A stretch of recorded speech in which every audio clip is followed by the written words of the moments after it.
Howdy, y'all. Just got back from the opening night screening of Thor Love and Thunder. Got my Cinemark exclusive cup to show for it. $8 well spent if I do say so myself. There's Thor. So I flip it around. I would show it off, of course. There's the logo.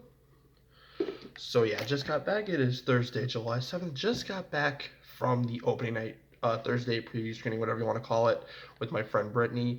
And so I wanted to hop on here and give some initial thoughts and react. And yeah, so bit of context. My first MCU film was The Avengers. That was my introduction to Thor back in 2012. And I had not become an actual, even nominally active Marvel fan until Thor Ragnarok, when I saw a commercial for Thor Ragnarok around whenever it was about to release in 2017, and it's Thor about realizing he's gonna battle Hulk, and he jokes, "Oh, he's a friend from work," and I thought that was like a nice callback to the Avengers, even though I hadn't seen Age of Ultron at that time or anything. But having seen the Avengers, I so then I went to go see Thor Ragnarok, and it blew me away. It blew me away. And it's funny, I saw Ragnarok before, obviously, Infinity War, and before Age of Ultron, and before either of the first two Thor movies.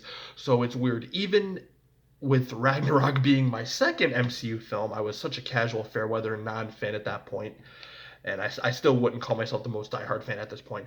But even then, seeing Thor Ragnarok for the first time, not having any emotional attachment, at least not yet, I still immediately had an appreciation for what Taika Waititi did with his directing and with the sort of revamped characterization of Thor. So if you go back to Ragnarok, it's a version of Thor that definitely has been influenced by his years on Earth and his exploits with the Avengers. So he's a lot more quippy, a lot more uh, jovial, I guess you could say. Still very serious and very heroic. Like the Thor you saw in the Avengers, Age of Ultron, and the first two Thor movies was very much still there, but now with a touch of sarcasm and sassiness and quirkiness to him.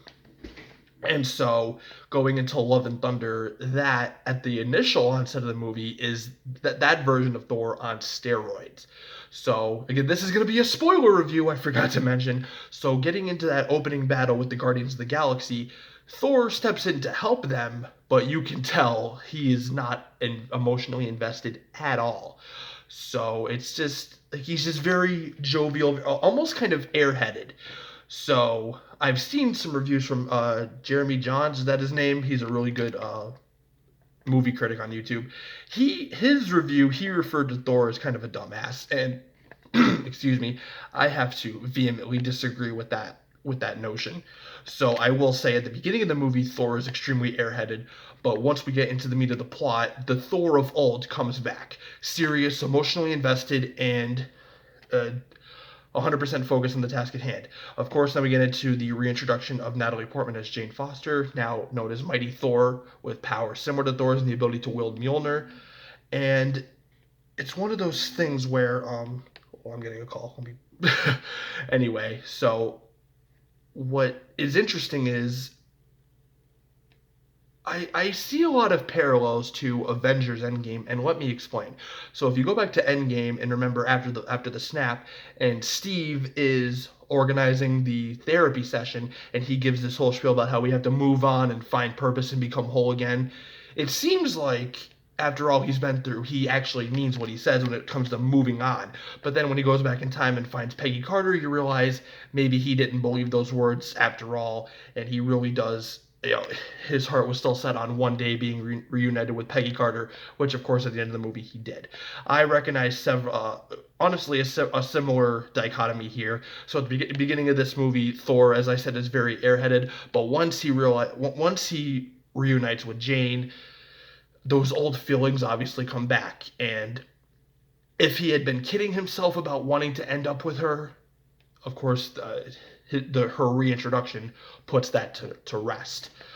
So, just some other general thoughts. Christian Bale as Gore is pretty good. I mean, him losing his daughter at the beginning of the movie and having this personal animus against God, it makes him complex, but not nearly as complex as a Loki or a Thanos or any past villains from the MCU. At least in my personal opinion.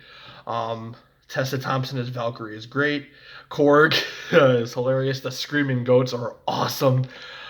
Just yeah, I just got home, so I wish I had time to do a script and do some top-notch editing and make this more structured.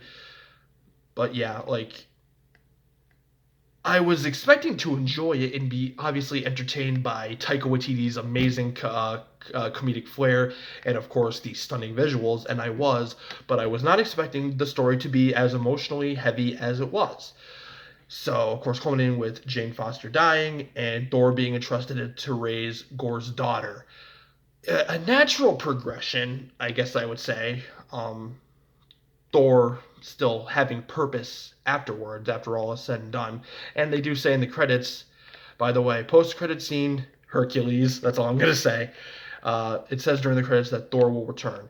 Again, that's kind of ambiguous. Does that mean a fifth movie? Does that mean a cameo? Of course, he could be in Guardians of the Galaxy 3 because the Guardians were in this movie. And that's another quick thing. So I know everyone hates on Chris Pratt, but Chris Pratt as Star-Lord, his importance to this movie's plot cannot go unspoken about or overstated. So Star-Lord telling Thor, would you rather feel shitty or would you rather feel empty? That's extremely important and has a huge bearing on Thor's motivations and stuff like that because he, of course, he realizes he would rather feel shitty with Jane than feel empty and nothing at all.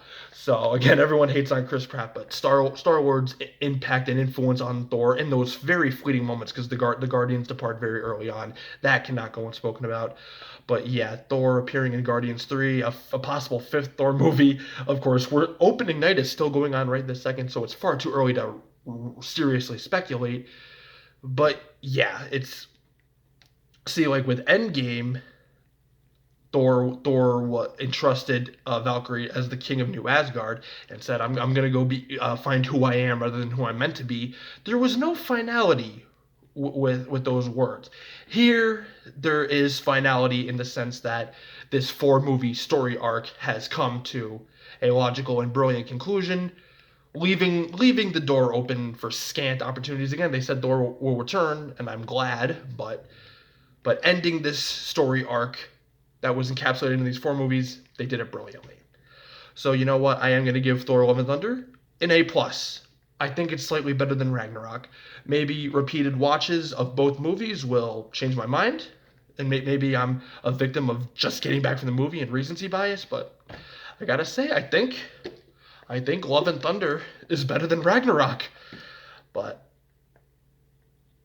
as the once it comes out on home media and I get to rewatch it, and of course rewatch Ragnarok, we'll see if my opinion changes. But for right now, Thor: Love and Thunder, A plus. So thank you guys for watching. If you enjoyed, please like, comment, subscribe, and hit the bell to get notified next time I upload a video. Let me know what you think of Thor: Love and Thunder in the comments. See you again soon.